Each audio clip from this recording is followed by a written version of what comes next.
जय श्री कृष्णा जय गोविंद। दोस्तों, आज हम बात करेंगे मीराबाई की जीवन कथा के बारे में। मीराबाई का जन्म मेड़ता में हुआ। जब मीराबाई जन्मी तब उनके घर में कृष्ण भगवान की भक्ति का माहौल बना हुआ था। तो वो कहते हैं ना कि हमारे घर में जैसा माहौल होता है वैसे ही बच्चे होते हैं। अगर हमारे घर में शंकर भगवान की पूजा की जाएगी तो बच्चे शंकर भगवान के भक्त बनेंगे। तो उनके घर में पूजा होती थी कृष्ण भगवान की। तो मीराबाई बचपन से ही बन गई कृष्ण भक्त। एक दिन मीराबाई का क्या हुआ कि मीराबाई अपने दादाजी के साथ मंदिर से आ रही थी। तभी किसी की बारात निकल रही थी। तो मीराबाई के दादाजी ने सोचा कि पहले बारात को निकलने देते हैं, हम थोड़ी देर ठहर जाते हैं, बाद में अपने घोड़े वोड़े लेके जाएंगे। तो वे लोग एक तरफ ठहर गए। मीराबाई बची थी तो उन्होंने हाथी घोड़े दूल्हे को वगैरह देखा। तो उन्होंने पूछा कि भाई ये क्या है, सब लोग कहाँ जा रहे हैं, क्या हो रहा है ये। तो मीराबाई के दादाजी ने कहा कि उसकी इसकी किसकी जिसका भी शादी था उसका नाम बोला कि उसकी शादी है, बारात जा रही है। तो मीराबाई ने पूछा कि मेरी भी शादी होगी। तो दादाजी ने कहा कि हाँ बेटा होगी। तो मेरा दूल्हा कौन होगा। तो दादाजी ने कह दिया कि होगा बेटा, समय आएगा तब बता देंगे। तो मीराबाई जिद करने लगी कि नहीं, मुझे मेरे दूल्हे का नाम बताओ। तो फिर भगवान कृष्ण के मंदिर से आ रहे थे तो दादाजी को कृष्ण का नाम ही याद था। तो उन्होंने कह दिया कि तुम्हारा दूल्हा होगा कृष्ण। तो मीराबाई ने बस उस बात को मन में बैठा लिया। मीराबाई ने कृष्ण भगवान को क्या मान लिया, अपना पति। वे कृष्ण भगवान को अपना पति मान बैठी और बस कृष्ण भगवान की पूजा भक्ति करती थी। सुबह शाम घर में भक्ति का माहौल था। ऐसे करते करते मीराबाई हो गई बड़ी। बड़ी होने के बाद मीराबाई की शादी कर दी गई मेवाड़ में।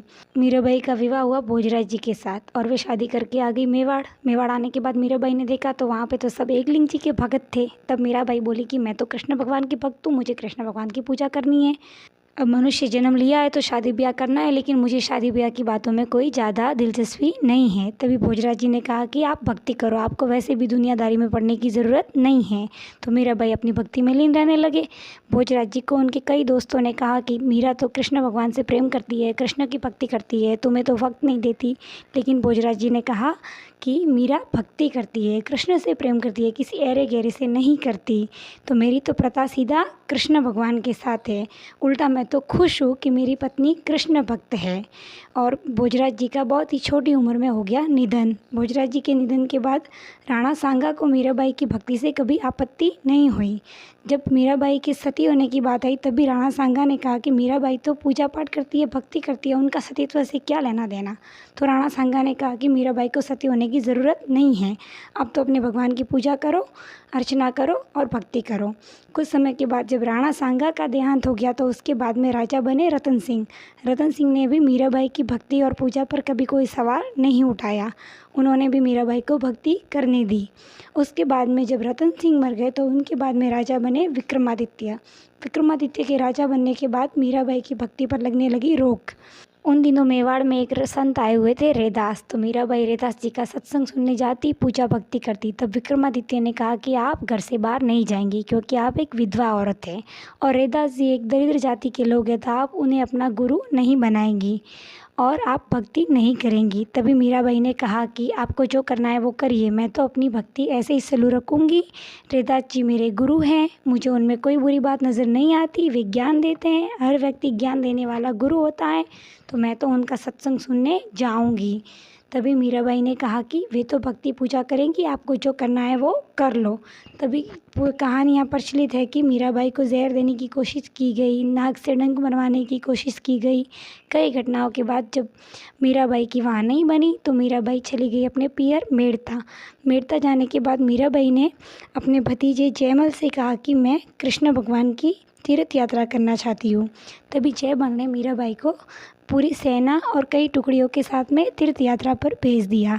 मीराबाई कृष्ण भगवान के बड़े बड़े केंद्र द्वारिका गई, मथुरा गई, गोकुल गई, कई बड़े बड़े केंद्रों का दर्शन किया। और तभी मीराबाई पहुंच गई कृष्ण के रणछोड़ दास मंदिर में, जहाँ पर मीराबाई ने कृष्ण की कई भक्ति की और अपने साथ में जो लोग थे उनको भेज दिया।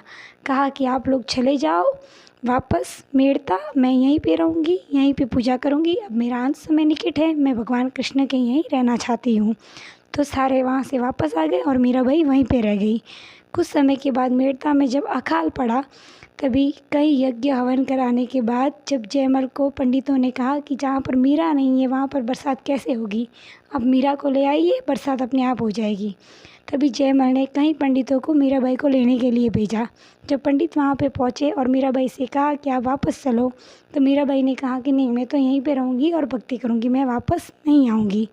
तभी सब पंडितों ने कहा कि अगर हम आपको लेके नहीं गए तो जयमल हमें वापस भेज देंगे। तभी पंडितों ने कहा कि आप नहीं आएंगी तो हम भी यहीं पे भूख हड़ताल पर बैठ जाएंगे। तो मीराबाई को लगा कि भाई अगर पंडित जी मर गए तो ब्रह्म हत्या का पाप लग जाएगा। इसलिए मीराबाई ने कहा कि मैं अपने भगवान को प्रणाम करके हाथ जोड़ के मंदिर के अंदर से आती हूँ, आप मेरा बाहर इंतज़ार करो। और मीराबाई चली गई अंदर। कहा जाता है कि मीराबाई ने अंदर जाके दरवाज़ा बंद कर लिया और भगवान को शायद यही कहा होगा कि अब मैं तो कुछ कर नहीं सकती, आप मुझे अपने अंदर समाहित कर लो। तभी जैसे ही पंडितों ने और सब लोगों ने काफ़ी समय तक मीराबाई ने दरवाज़ा नहीं खोला तो उन्होंने खुद दरवाज़ा खोला। तब पंडित और सभी ने देखा कि मीराबाई तो पूरी कृष्ण मूर्ति के अंदर समा गई और उनका दुपट्टा जो है सिर वो बाहर रह गया। ये थी मीराबाई की भक्ति की कहानी। इतनी बड़ी भक्त थी दोस्तों मीराबाई। अगर आपको जानकारी और वीडियो अच्छा लगा हो तो चैनल को सब्सक्राइब और वीडियो को लाइक करना बिल्कुल ना भूलें। जय गोविंद, जय गिरधर गोपाल।